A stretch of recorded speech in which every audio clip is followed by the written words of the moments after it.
So Scream 5 is currently on Paramount Plus if you want to check it out. It has a 4K, a Blu-ray, and a DVD coming out from Paramount on April the 1st, which includes a commentary and some deleted scenes, along with a number of other features. I decided to check it out and see what I thought of it. Now, I like Scream 1. I think everybody likes Scream 1. Didn't really care for too much of 2 and 3, but really liked 4. That seems to be an underrated one for whatever reason. But I checked this one out, and if you haven't seen it, it starts off with your typical girl's home alone. She gets a phone call. Not going to say what necessarily happens after that because it's kind of spoilerish, but it leads to a pretty cool conversation about elevated horror, which I think is funny since everybody loves their elevated horror stuff.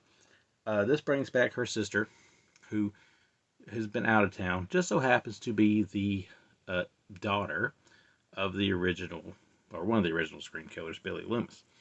And of course, now you're in Westbrook. Is it Westwood, Westbrook? I don't remember. I think Westbrook. And people are getting killed. And this, of course, brings in, slowly but surely, Dewey. And of course, Gale. And of course, Sidney from the original films. With all these new people and all these old people, it seems like everybody is related to somebody in the original film if they're not from the original film. Randy has a niece and nephew that are here. The niece seems to be filling up the void of knowing all these horror things, tropes, and rules, and all that stuff. And it gets very meta, as I should say, as we watch this thing. Perhaps too meta. That seems to be like one problem. I enjoyed some of the dialogue. Some of the dialogue is really funny, and I thought it was witty, and very similar to how good the dialogue was in the first film. But then again, we have some things that maybe feel like it's being a little too cute at times, which I was guilty of that myself with some of my films when I try to get all cute with wink, wink, nudge, nudge things, and that's certainly what happens here in a few occasions. That being said, um, I like going back and have another Scream movie. I think Ghostface is pretty iconic, even if you always have somebody different playing him. Uh, I think it's kind of neat how you kind of work Billy Loomis into this. Don't want to say too much there if you don't know, but not only his daughter's in this technically, but uh, there's also another way that he kind of makes an appearance there that's kind of cool. Some of the characters are more interesting than others, but like every Scream movie, you have a whole cast. Everybody looks very suspicious until the big reveal at the end of the film. And in that regard, I'm not sure if I really buy that all the way.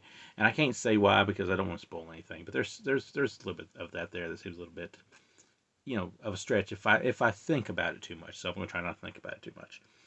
But nonetheless, it's good seeing the original characters. Whether or not you like how they're handled, that's another story. But it's good to see them. Courteney Cox looking pretty rough.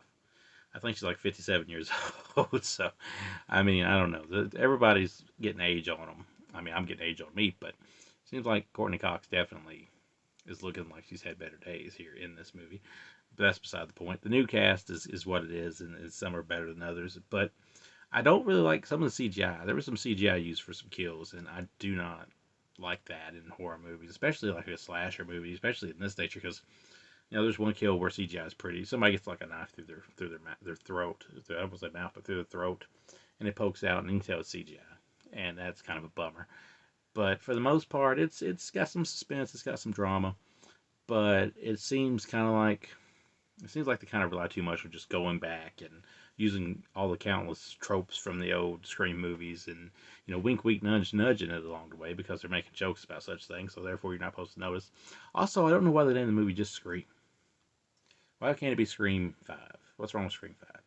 But what do I know? The movie did good. They're already greenlighting another one. Uh, we'll see how that goes. But as far as Scream 5 goes, or just Scream, as it is on the movie disc and the streaming services and all that stuff, it's a nice little revisit to some familiarity. But maybe when you really break it down, it kind of relies too much on what we've already seen. Which I know Friday the 13th did that for, 12 films, but I don't know. This one just seems a little forced in some areas. That being said, it's still a fun watch. It's a good film for what it is. Better than a lot of the crap we see these days.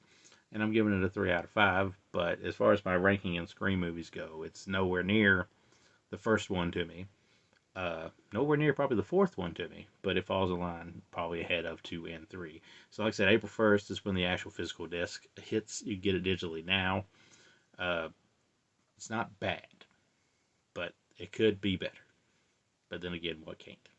So that's great.